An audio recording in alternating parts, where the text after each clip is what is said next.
Olá, pessoal, tudo bem?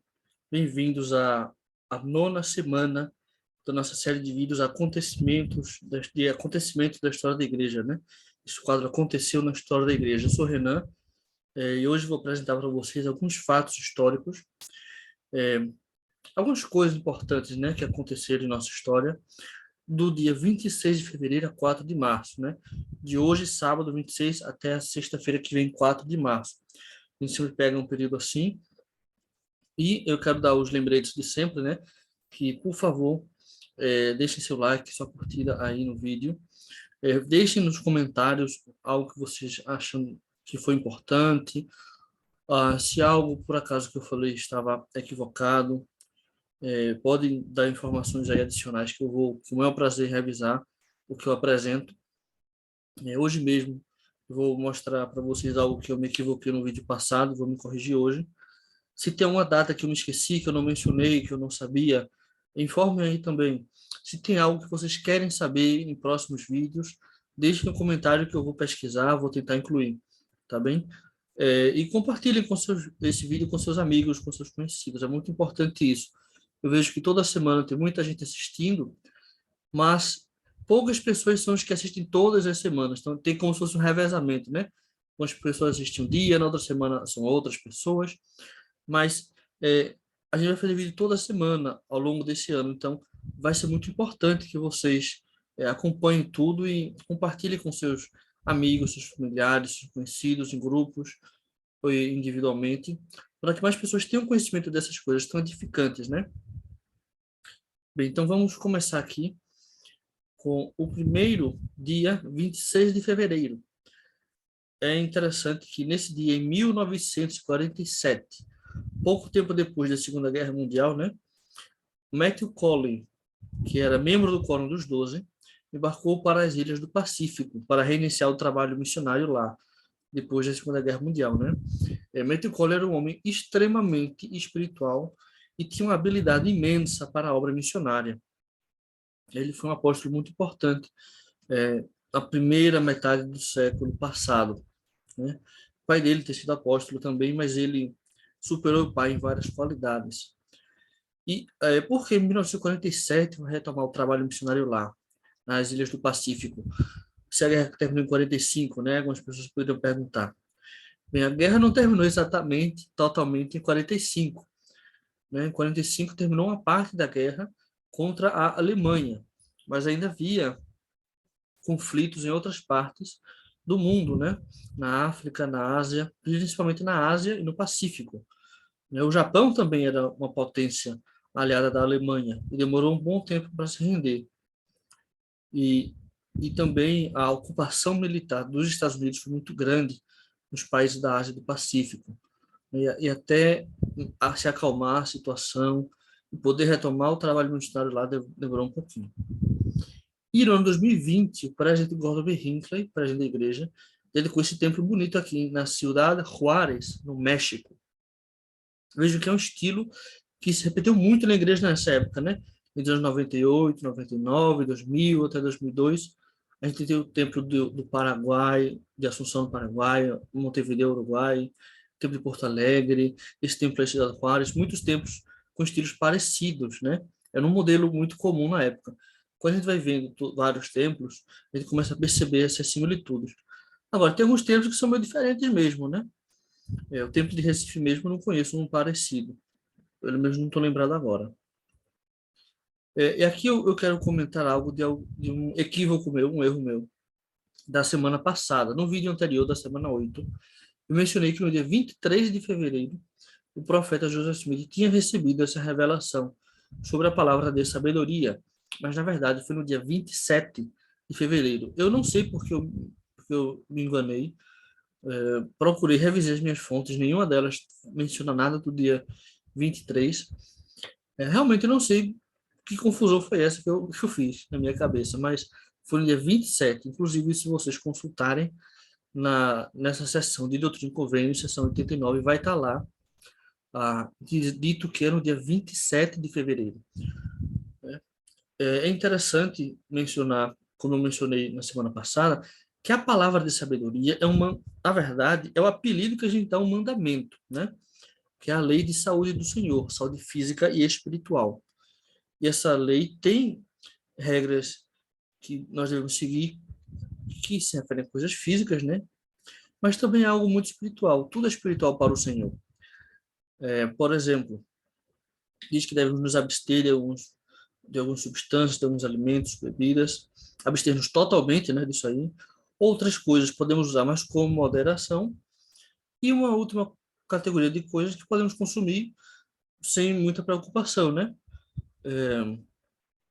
E algo importante de lembrar é que a primeira presidência, né, os membros da primeira presidência são os únicos com autoridade para dizer o que é e o que não é, o que pode e o que não pode, o que deve e o que não deve. Ninguém pode se atrever a dar interpretações, de fazer listas e dizer que isso pode, aquilo não pode, além da primeira presidência. Somente eles. Inclusive, em 2019, se não me engano, a primeira presidência deu uma declaração sobre a palavra de sabedoria, acrescentando esclarecimentos, né, sobre o uso sobre a maconha para usos medicinais, que desde que seja realmente uso medicinal prescrito por um médico competente, etc., tem várias explicações lá, não fere a palavra de sabedoria, porque é um remédio. Se fosse um remédio, tudo bem. E temos critérios para a gente identificar isso. Por outro lado, esclarecimentos com relação ao café, né? E vários produtos, várias substâncias que também contêm café, né? São de café. Nem sempre fala da cafeína especificamente, né? Mas é o café em si. Enfim, tem outras especificações ali. E é interessante que essa declaração, essa revelação que está em Doutrina e Convênio, seção 89, não é um mandamento. A palavra de sabedoria, na verdade, não é um mandamento. Leiam a seção 89 e vão ver que aquilo não é um mandamento. E ali diz que não é um mandamento. É só uma palavra de sabedoria. O mandamento não é o que está ali. O mandamento é o que hoje a primeira presidência diz. Se amanhã a primeira presidência der outra declaração, é essa declaração que vai ser o mandamento. E realmente, nessa época, 1833 não era um mandamento. E demorou um pouco para que os membros entendessem e os profetas entendessem que deveria haver uma abstinência total de certas substâncias, como principalmente o tabaco e o álcool, e que isso afeta a nossa dignidade. Porque, veja, em nenhum momento nessa revelação fala da dignidade, de uma recomendação por templo que nem existia, nem templo, e décadas depois de que se dedicaram os templos que inventaram isso de recomendação, né? Então, a gente tem que compreender essa visão histórica para perceber melhor como as coisas são feitas gradualmente, linha sobre linha, preceito sobre preceito. E a história e a revelação são contínuas, não são fechadas. A palavra de sabedoria tem uma história viva, uma revelação contínua. E isso é muito belo na igreja. Tá? Eu faço os comentários porque não é só o fato em si. A gente tem que aprender algo com o que a gente está vendo da história. A história tem uma função na igreja. Ainda no dia 27 de fevereiro, vejam esse templo aí, dedicado pelo presidente Gordon B. Hinckley em Hermosillo, no México. Bem naquele estilo, né? Parecido com o anterior, que eu mostrei, o de Ciudad Juárez, aqui o de Hermosillo, no México, né? O lugar feio, né? Esse jardim feio, dá nem vontade de ir para lá. Dia 28 de fevereiro, vejam que coisa bela. Em 1835 foi organizado o primeiro Quórum dos 70 em Cleveland, Ohio, né? E é interessante que todos esses homens, esses 70 homens que formaram o primeiro quórum, primeiro no sentido de que foi historicamente o primeiro, tá? Não é no sentido do primeiro quórum de uma hierarquia, de uma ordem, de uma sucessão, como nós temos hoje, o primeiro quórum, o segundo quórum, o terceiro até o 12º. Acho que são, o 12º o maior, o último, né? Aqui, esse primeiro quórum é o primeiro historicamente, né? Talvez devesse até ser usado o primeiro com letra minúscula, mas geralmente a igreja tem usado com letra maiúscula mesmo.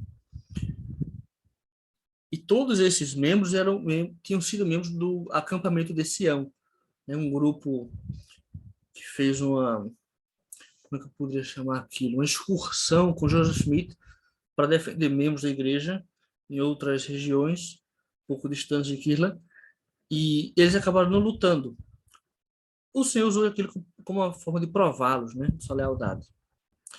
E todos, não todos que participaram do acampamento de Sião, mas todos que eram do primeiro ano de 70 tinham sido membros valentes do acampamento de Sião.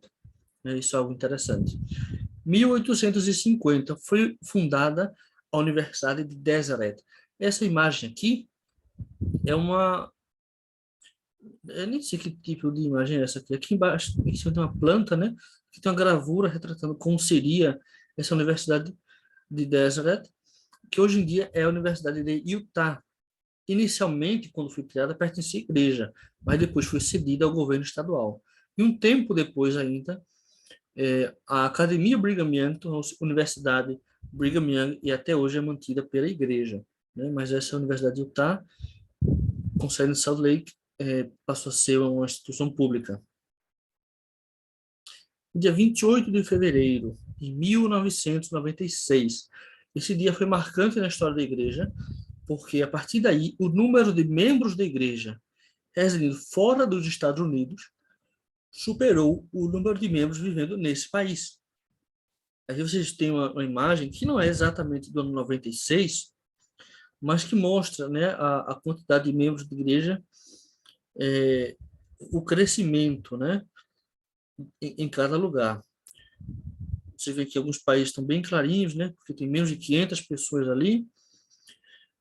Onde tem mais de 250 mil, está nesse marrom meio claro, como o Brasil, Argentina, Chile, Peru, o México, o estado de Utah, de Idaho, Califórnia, e esse outro aqui eu não lembro qual é. Não lembro. Não sei se é Novo México que é ali. As Filipinas também tem mais de 250 mil membros. Eu não sei realmente, eu não encontrei o ano dessa imagem aqui. Eu vou até pesquisar e colocar nos comentários aqui depois, para ficar completa a informação. E a gente tem a perspectiva, como foi dito pelo Elder Gerd Wong na Conferência Geral Última, que em 2025 a quantidade de membros da igreja na América Latina, eu não sei exatamente o que ele pensava com a América Latina, porque ele disse que seria igual ao número de membros morando na América do Norte. Só que o México, ele ao mesmo tempo é membro da América do Norte e membro da América Latina, né? Então eu não sei exatamente, não ficou claro ali qual era a ideia, o que ele realmente quis dizer especificamente, mas é muito significativo, né? Que a quantidade de membros da igreja aqui embaixo seja igual a de lá em cima. Tomara que o número de templos seja o mesmo, né? O número de missões, o número de estacas, né? Seja o mesmo. E a gente vai chegar lá, porque todas as Américas de norte a sul são Sião. Sião vai se estabelecer em todo o mundo. 1º de março. Dia 29 e 30, eu não encontrei nada, tá? 30 não existe, né? E 29, quando cai em anos bissextos, existe, mas não encontrei nada de fevereiro, no dia 29 de fevereiro, nenhum ano. Se vocês souberem, digam aí, eu vou gostar de saber. 1º de março, em 1832, foi dada a revelação a Joseph Smith, que hoje está na seção 78 de Doutrina e Convênios, né? Sempre que eu menciono essas sessões, eu dou uma lidinha rápida assim no sumário, no resumo, no cabeçalho da sessão para lembrar. Essa sessão foi importante porque falou coisas sobre a organização da igreja, sobre a ordem unida, né, alguns conselhos a líderes da igreja, foi muito importante isso aí. E em 1842, o jornal Times and Seasons de Nauvoo, era editado pela igreja, né, publicou Articles of Faith, né, artigos de fé, que a gente no Brasil traduziu como regras de fé, né? Não sei por que usaram regras. Articles, em inglês, eles usam, por exemplo, para partes da Constituição dos Estados Unidos, para a Constituição de uma lei, para a Constituição da lei, para os artigos de uma lei, para as seções de uma lei, como a gente menciona no Brasil também, né? E talvez por isso traduziram como regras. Mas, na verdade, eram declarações, né? Artigos no sentido de afirmações curtas, pequenas. Isso é um artigo, né? É algo pequeno. E esses 13 pontos são as nossas atuais regras de fé, que nós temos hoje na Pérola de Grande Valor. Esse jornal publicou outras coisas também, como, por exemplo, partes do livro de Abraão, incluindo os facsímiles. Mas essa parte dos artigos de fé, as regras de fé de hoje, eram parte, na verdade, de uma outra carta que Joseph Smith tinha escrito a John Wentworth, editor do jornal Chicago Democrat. Ele havia pedido a Joseph Smith que escrevesse algum resumo sobre a história da igreja e sobre o que a gente acredita, né? Os membros da igreja acreditam. E é uma coisa muito interessante, né? O que aqui foi mencionado nessas regras de fé e o que não foi mencionado. Porque, veja, 1842. Nessa época eles não tinham tudo que nós temos hoje, né? Como eu disse, tinham da linha sobre linha, preceito sobre preceito. Eles não tinham todas as ordenanças organizadas como hoje, não tinham tantos templos, ninguém tinha feito seminário no Instituto, porque faltava 100 anos para isso começar. Então, é um registro de uma época também, mas é tão importante que permanece até hoje. Agora, para o dia 2 de março. Em 1921, faleceu Anton H. Land, ou Land, eu acho que tinha servido como membro do Coro dos Doze, de 1889 a 1901, e como membro na primeira presidência entre 1901 e 1921. Né? Então, ele passou pouquinho tempo no Coro dos Doze, né? E um pouco mais de tempo na primeira presidência.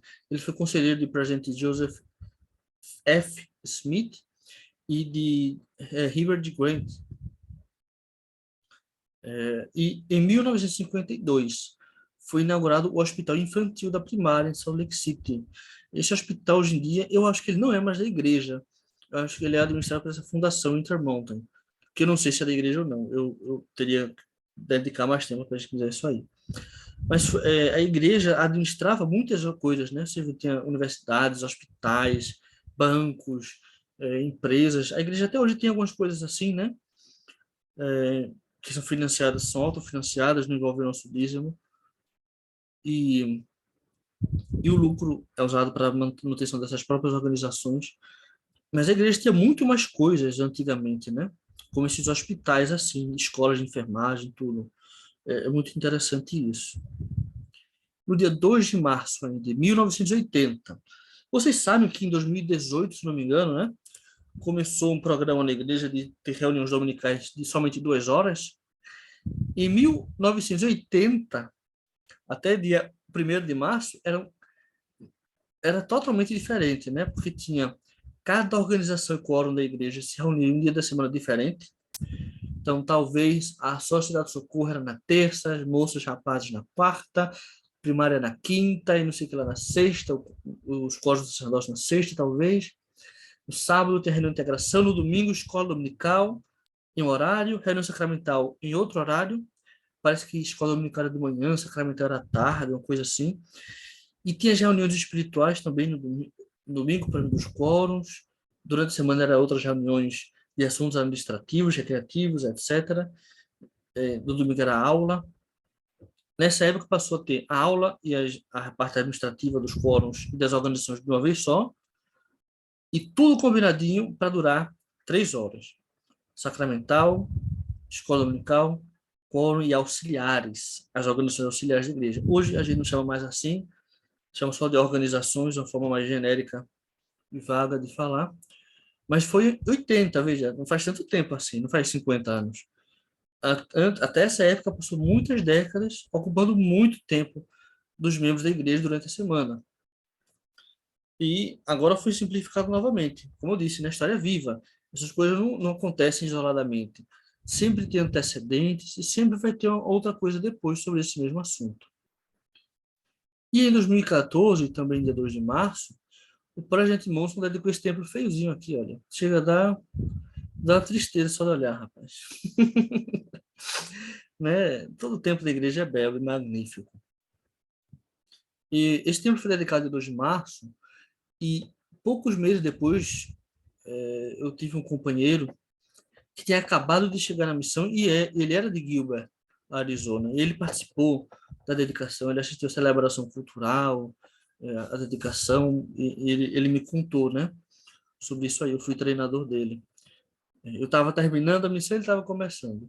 E foi muito interessante, né? Tem em primeira mão notícias dessa dedicação desse templo aí, feita pelo presidente Monson. Dia 3 de março. Tenho que falar de Elijah Abel. A escrita do primeiro nome e do sobrenome dele, às vezes variam, dependendo do documento que a gente consulte, né? Essa aqui é a forma, eu acho que mais usada na igreja, tá bem?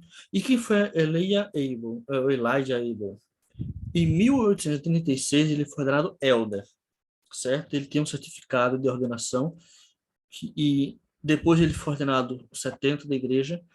As duas ordenações acontecidas é, durante a presidência de Joseph Smith, e Joseph Smith reconheceu a validade das ordenações dele, né? Ele foi provavelmente o primeiro homem afrodescendente ordenado ao sacerdócio, tá? Eu quero explicar algumas coisas. Primeiro, por que eu digo afrodescendente e não negro, tá? Porque vocês sabem que a igreja adotou uma proibição em 1852, tomada depois de uma decisão meio descontrolada, ou descontrolada não, abrupta, eu acredito, e pouco discutida, pouco explicada de Brigham Young, né? A igreja parou de ordenar o sacerdócio pessoas descendentes de negros africanos, então não era negro simplesmente, era de negros africanos, porque a pessoa podia ser negra de outra origem, né? Tem indígenas que são pele bem mais escura, não são só morenos, são negros mesmo, outros nativos de certas regiões do Oceano Índico, os próprios indianos, né? Pessoas do Pacífico, da Oceania, têm pele negra também, mas eles não sofreram essa restrição. Pelo menos não sempre, né? No início houve uma certa confusão, mas depois se esclareceu que essa restrição não se aplicava a eles. Por isso eu digo, uso a palavra afrodescendente, certo? Porque essa palavra tem um sentido, ela faz sentido se for usado corretamente. Não é um substituto para negro, né? É uma coisa mais específica. Porque não tem a ver somente com a cor da pele, porque a pessoa pode ser branca e ser afrodescendente, né? E é interessante que existe uma certa confusão na história da igreja a respeito de se ele recebeu ou não as ordenanças do templo. Ele não chegou a receber investidura, tá? Ele até pediu durante a época de Brigham Young para receber e foi negado. Mas eu não sei se ele recebeu a iniciatória, sabe? Porque, por exemplo, no livro Santos, menciona que membros do coro dos 70 receberam ordenança iniciatória no templo de Kirtland, mas não menciona especificamente ele em um dos tópicos do Evangelho, né, que tem na biblioteca do Evangelho, no site, no aplicativo. Quando fala dele, em inglês, diz que ele recebeu algumas ordenanças no templo de Kirtland. Mas na versão em português e em espanhol, eu olhei e não menciona essa parte, esse trecho, essa frase foi omitida. Eu não sei por quê. Enfim, eu consultei outras fontes também, de pessoas de hoje em dia falando e se referindo a essa época, e para mim não ficou claro se ele recebeu as iniciatórias no templo. Eu acredito que sim, mas não encontrei, por causa dessa controvérsia, né? Eu não consigo afirmar com toda certeza que sim. E aqui menciona que ele foi membro do Coro dos 70 até 1884, porque ele continuou pregando e servindo como missionário para a igreja, né? Como elder, como 70. Ele até presidiu grupos de membros da igreja, pequenos ramos, em vários lugares, enquanto servia a missão, né? Foi uma experiência muito interessante para ele e para a igreja toda. E outro dado histórico interessante do dia 3 de março é que em 1845 começou a ser publicado o Nauvoo Neighbor, que é como se fosse vizinho de Nauvoo, alguma coisa assim, escrito por John Taylor, né, membro do Coro dos Doze, que depois se tornou presidente da igreja. Também no dia 3 de março, mas em 1995, Howard William Hunter, 14º presidente da igreja, faleceu em Salt Lake City com 87 anos. O homem que permaneceu menos tempo como presidente da igreja. É um fato curioso, né? É até meio estranho a gente pensar, porque a gente sabe que os profetas são escolhidos com antecedência pelo Senhor, que eles são pré-ordenados, como a gente diz que eles têm uma missão especial, e ele permaneceu tão pouco tempo 11 meses, se eu não me engano, ou um pouco menos que isso, como presidente da igreja. Ele pôde dirigir muito pouco para a igreja em conferências gerais, dedicou 2 tempos, que é mais do que outros presidentes da igreja que passaram anos, mas, mesmo assim, é interessante, né, a gente pensar. Teve um propósito para ele permanecer, para ele se tornar presidente da igreja. Não foi um acidente, não é só porque ele esqueceu de morrer antes que os outros. Não, o Senhor nunca faz as coisas à toa, mas também não precisa ter um grande propósito, um mistério, né? É por causa disso, não, né? As coisas do Senhor são muito simples, os mistérios do Senhor são simples. E em 2002, o presidente Gordon B. Hinckley dedicou esse templo aqui, Snowflake, Arizona. É um templo meio diferente, né? A parte de baixo dele, a metade inferior tem um tipo de pedra diferente da parte de cima, que é mais clara, embaixo é mais escuro, né? Talvez seja para simbolizar a separação do mundo, né? Desse mundo solitário e triste, como diz as escrituras, que é o mundo que a gente vive, um mundo caído, né? Em comparação com o reino, com uma glória, não o reino, mas a glória terrestre, celeste, ou não sei, talvez seja em referência a materiais, pedras, materiais geológicos da região, Snowflake, no Arizona. E para terminar o vídeo de hoje, algo bem brasileiro aqui, no dia 4 de março de 2017, foi realizada a abertura de terra do Templo do Rio de Janeiro. A cerimônia foi presidida pelo Éder Cláudio Costa, prédio da área que dedicou o terreno. Aqui vocês podem ver líderes de outras religiões, líderes da igreja, líderes do governo local, né, dando aí as primeiras, simbolicamente, né, movendo o Pai aí na terra. Também os 70, presidentes de estaca, presidentes de missão, membros pioneiros da região fizeram isso também, e outras autoridades convidadas. É um momento histórico muito importante. E daqui a pouco vai ser dedicado o Templo do Rio de Janeiro, né? E aí vai entrar também para a nossa história. E vejam como a história é bela. O Templo do Rio tá o quê? Estava esperando 2020 para ser dedicado, né? 2 anos depois vai ser dedicado. O Senhor sempre permite as coisas porque Ele sabe de algo mais que nós, né? Poderia ter sido muito pior. A gente tem que agradecer ao Senhor porque vai ter, apesar de uma pandemia, vai ser dedicado mais um templo no nosso país, na nossa área, no mundo. O mundo vai ter mais um lugarzinho santo. E eu quero terminar lembrando a vocês disso. Que cada acontecimento histórico da igreja pode parecer relevante, né? Por que falar que faleceu o apóstolo? Para lembrar dele, para lembrar experiências que ele teve, algo que ele contribuiu para a igreja. Para que vocês sintam curiosidade e vão ler sobre ele também. Aí na igreja tem muita coisa publicada, né? Para a gente saber quem foi essa pessoa que disse aquela frase que a gente gosta, que a gente cita no discurso, numa aula. Tudo tem um propósito. A igreja tem uma história proposital, né? Não foi o Alex Costa, não foi o presidente Nelson que criaram os propósitos, foi o Senhor. Ele que faz as coisas de propósito, né? E eu termino esse vídeo agradecendo a vocês por assistirem sempre, por participarem. Comentem aí algo que vocês, sua opinião. Para mim, tudo isso é muito relevante, tá certo? Muito obrigado e espero vocês na semana que vem. Até lá.